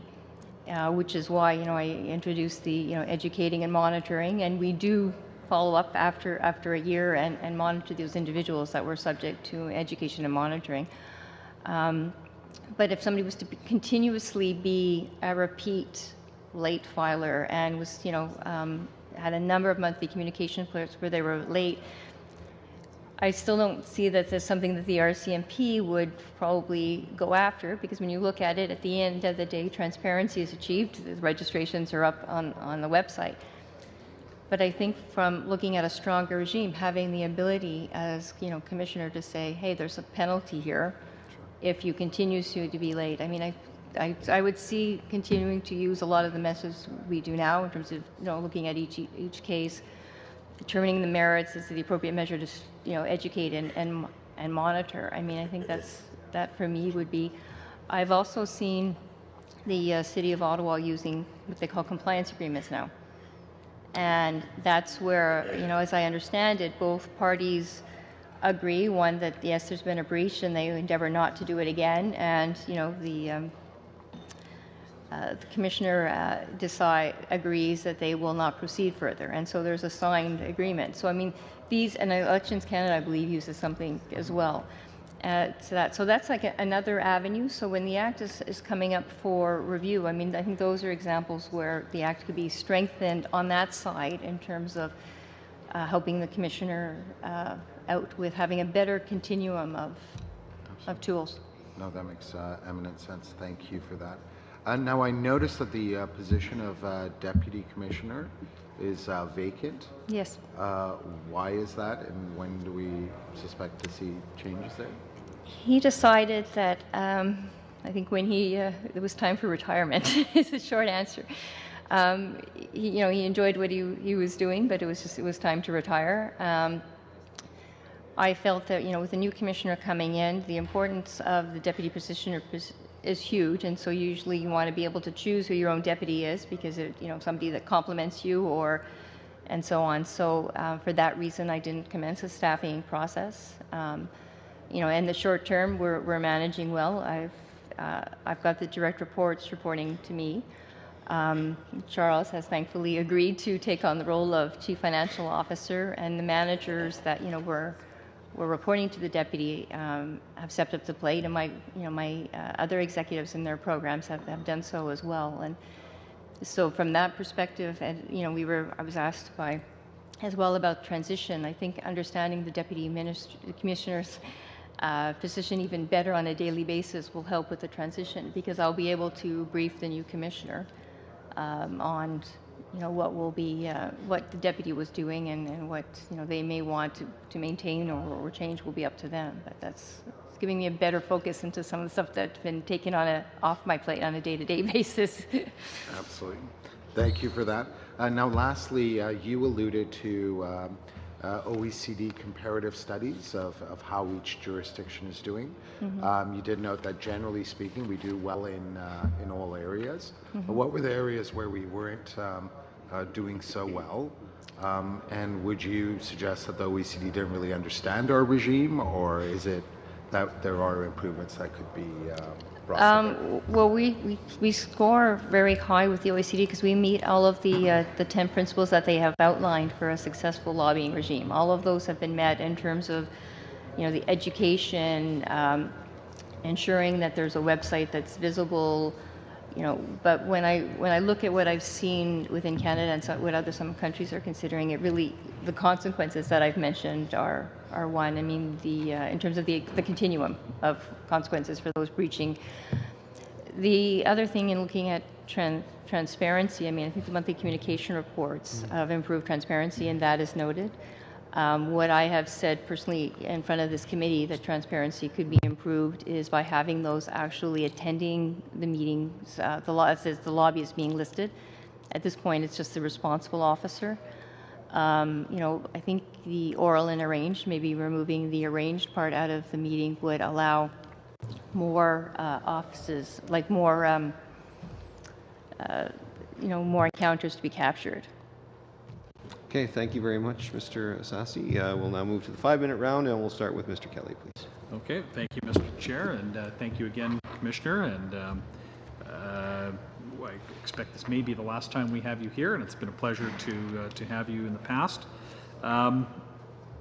You characterized your operation, as we talk about estimates here, as being lean but effective, and this is what I'm sure as custodians of the public purse, we appreciate that very much. Lean but effective sounds like an excellent way to operate. But you did make reference to increased pressures, and I thought I sensed in your remarks concern about resources. You talked about your ability to have done more with less. And you mentioned, though, the possibility of other things that might impact your ability to operate. So could you please share any of these further concerns you might have of what would put pressure on your operation? Well, as I said in my opening remarks, I mean, a legislative review, depending on what happens with changes to, that will impact the registry and perhaps things like the outreach and education program. I mean, I'm very much in favor of like the monetary penalties, but putting a regime in place would have an impact. So resources would be needed. There would not be the ability to do trade-offs.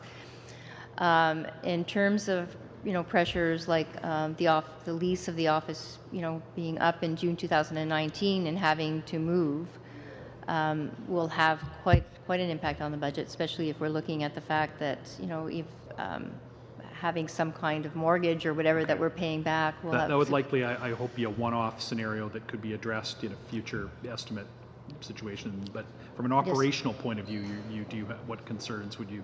From what I have right now, if it was status quo, we're able to maintain and deliver on the priorities that I have set out in the main estimates. So I'm comfortable with that. I was looking at the comment in my speech, more the future pressures that are continuing to come up.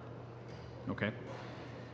Will part of your educational part of what you do in informing lobbyists that are regulated, whose conduct is regulated by your office, include a piece on the cash for access and the problems that surround that? We've had allegations that I know your office is aware of registered lobbyists offering to host events, which you've characterized as creating a sense of obligation in contravention of the Act. Will education be part of this on the lobbyist side? Well, in terms of the Lobbyist Code of Conduct has rules that deal in terms of the potential conflicts that can be created. One of those, as I was mentioning before, is there is an interpretation bulletin on political activities, which discusses where it is, which political activities can be formed without creating that sense of obligation, and which activities would be those like organizing the fundraiser would be ones that would actually hosting them. Yeah. So I mean, these are, the educating and monitoring comes in different ways in terms of if there is, a breach of the code, there is a report to Parliament, and that is one way that the education and outreach is done aside from what is conducted in other matters. Okay. Thank you. I'm going to just also give you a chance to answer because I'm not sure if we'll have time or not. My colleague had asked you in his question about the situation with Santa's Health, and he had asked about your mandate and the law on public office holders who become lobbyists. In this particular case, with a former advisor to a minister, seemingly being able to immediately turn around and lobby the government. Can you comment on your mandate and how? Well, what I can say in general terms, I mean, the 5-year prohibition applies to designated public office holders, so they cannot act as a consultant lobbyist for 5 years in terms of lobbying the federal government. They cannot work for an in-house non-profit organization for a period of 5 years, and no matter what their percentage of time individually is spent lobbying the government. The 5-year prohibition, in terms of going into a corporation, though, is that they cannot lobby more than a significant amount of their own time, which is 20%. Okay. Are you at liberty to comment on that particular issue that my colleague referred to? Are you aware of the? I can't comment on that one. Okay, thank you very much. We're out of time, Mr. Kelly. We now move to Mr. Erskine Smith for 5 minutes, please. Thanks very much for being here. I want to start with, as a new commissioner comes in and there's a transition period, and you spoke a little bit about electronic changes that are happening, and if you were to look ahead for the next mandate, what advice are you giving to the new commissioner in terms of resource allocation, and is everything as it should be, or are there areas of improvement that you would identify within the office? Well, it all will come down to what I guess the priorities as well are of the new commissioner. I mean, I think the base funding, as I was saying, per program is fairly stable. There does need to be continued money into the registry and in the development. I mean, there was a period of time after the budget cut of 5% that we were in a sort of, it was a stopgap measure, and development was put aside. So development needs to continue on that. You know, to ensure, you know, with the investigations, we're trying to be proactive as well. So the trying to improve the technology as we're doing with getting better integration to get the better business intelligence will help with that in terms of being able to find the trends and go after things that way a lot better. You know, if more money can be found for like things like outreach, that would be helpful, because the more that, you know, the roles and responsibilities are clearly understood, then, you know, that, you know, will reduce, you know, potentially the compliance and money that would go into maybe other areas of investigation. But it's, you know, the priority, you know, when you're looking at the system in terms of the registry and things like that, I mean, that's something that can't be stopped, for example. And I took a couple comments in terms of how the Act or your office could potentially be improved. One of which was the inclusion of administrative monetary penalties in your powers, and another, but maybe you could expand on it, and then any other recommendations you would have for improving the Act or your office's powers. I took to Mr. Assasi's questions. There was a definition in the Act that you would potentially look to expand or improve upon? Well, in terms of if the administrative penalties were given or compliance agreements, I would suggest that that's something that I would, yes, have in the Act, because then it's got a clear process, you know, then the process would have to be developed to ensure, you know, natural justice and so on. Some of the things in terms of, you know, where transparency could be improved, as I was mentioning, you know, at this point it's, you know, oral and arranged with designated public office holders, with the exception of a financial benefit, but organized by the lobbyist are captured. And I say exception because it doesn't, for financial benefit, because it doesn't matter who organizes it. When I look at why, you know, the monthly communication reports and the importance of transparencies with these high-level decision makers, then I think it would be more transparent to have those who are actually attending the meetings being listed in the registry. Removing arranged, because I think I said even before this committee the last time, is, you know, there's a lot that happens at, you know, running into somebody at an airport lounge or, you know, a reception, and that may not be planned.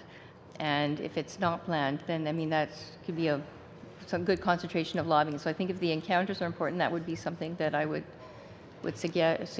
Are the penalties, so in looking at the administrative monetary penalties,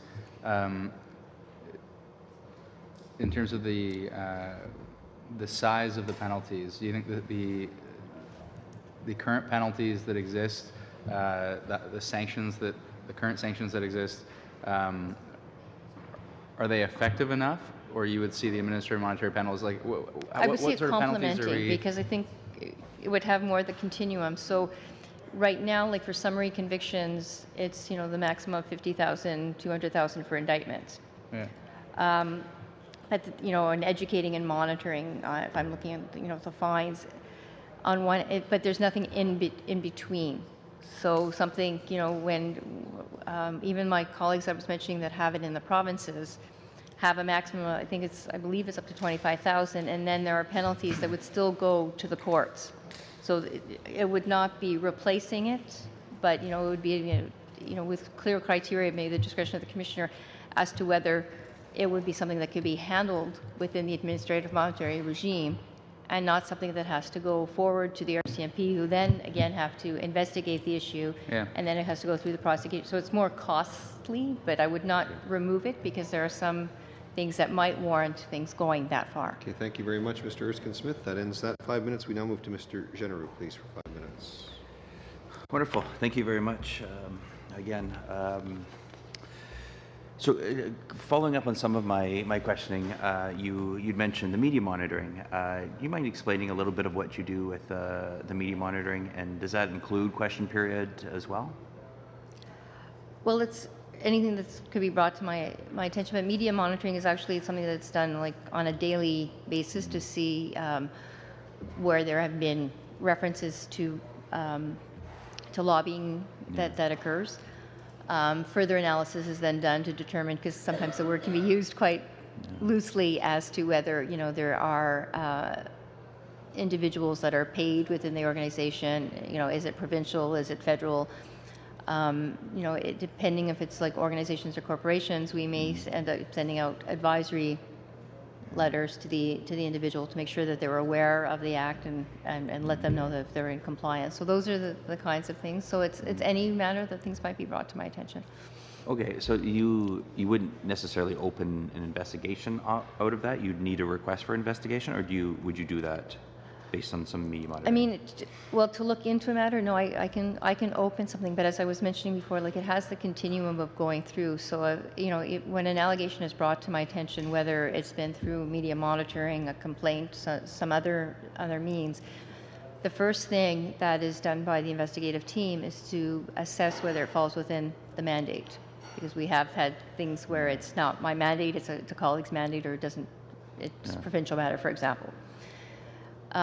Then there's an assessment, what we call the fact-finding stage, which can be quite extensive, because it's when it's what we call the level 2 ones, they're senior investigators that are doing them. They're doing more comprehensive analysis. They're interviewing witnesses, and then coming up with a determination as to whether something is founded or not founded. Whether there is reason to believe that an investigation is necessary to ensure compliance with the Act and the Code. So all of those are taken into account at that stage before a recommendation to open an investigation happens. Okay, and then so just to close that loop, then you then, if the recommendation from your investigators, is that they're called investigators? Yes, they are senior investigators. Yes. Yeah, they then make the recommendation to you to open up an investigation, and then it's your decision to do that or not. Yes. Okay. So I guess now what's commonly been referred to as the Prime Minister's cash for access if Canadians from coast to coast to coast are wondering what's going on. That falls on you to make that decision. You've opened an investigation. Now that's an active investigation, which we know you're not commenting on, but it's an active investigation that we're then hoping that you conclude by June 28th. Is that a fair statement? I just want to be clear in terms of, I've said I'm looking into all of the matters. I haven't confirmed what status any of the files might be at that I'm looking at.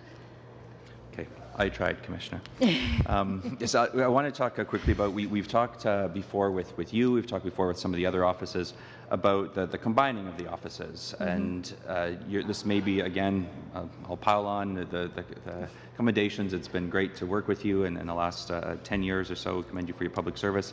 But do want to take the opportunity, with you being here and then perhaps your last time, your final word on whether or not offices should be combined, and looking, and I know you've done some analysis on this, looking at sharing administrative functions, sharing office space, and so on and so forth, if that's a potential for savings in your mind or not. Given, if you're talking about my office and the ethics office, which Yes, I believe is where the two offices have been suggested, I'm not sure that I see savings in finances, to be honest with you, for my office. We're lean as it is.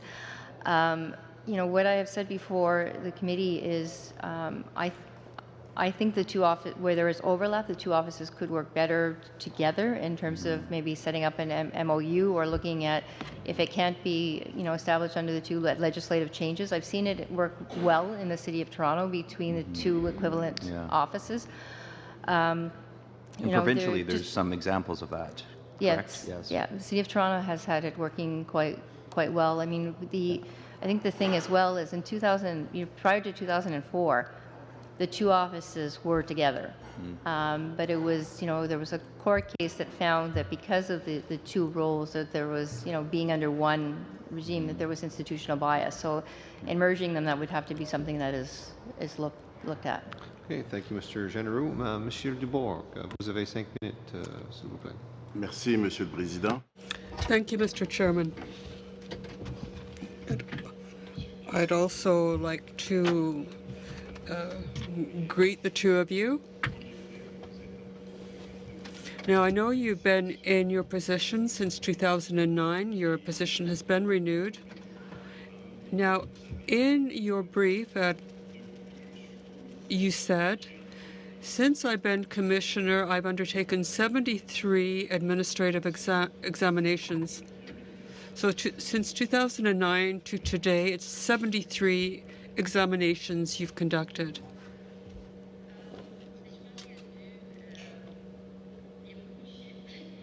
I believe there are a great many figures. Yes, there have been 173 administrative reviews and 14 cases that have been sent on to the RCMP. And there are people who have committed contraventions. Now, for cases of exemption, I believe it was, or rather 19. There are a lot of numbers involved. Now, you said that your budget had remained the same and that you were satisfied with your budget. But if you had more money, would you be able to carry out more audits? Well, yes. But if our system were bigger, I could do a lot more outreach and education. Right now I have to make choices between investigations and other things. So this will be something for the next commissioner to deal with.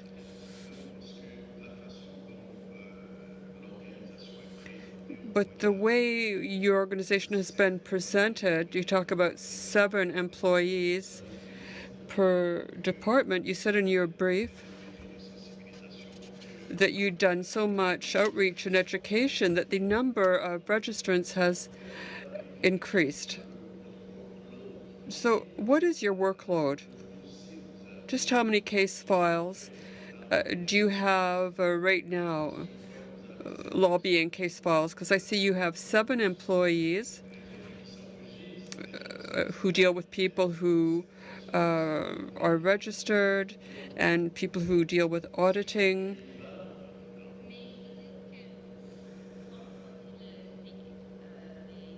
Well, these FTIs, when I look at outreach and education, this includes, this has to do with this takes a lot of my time.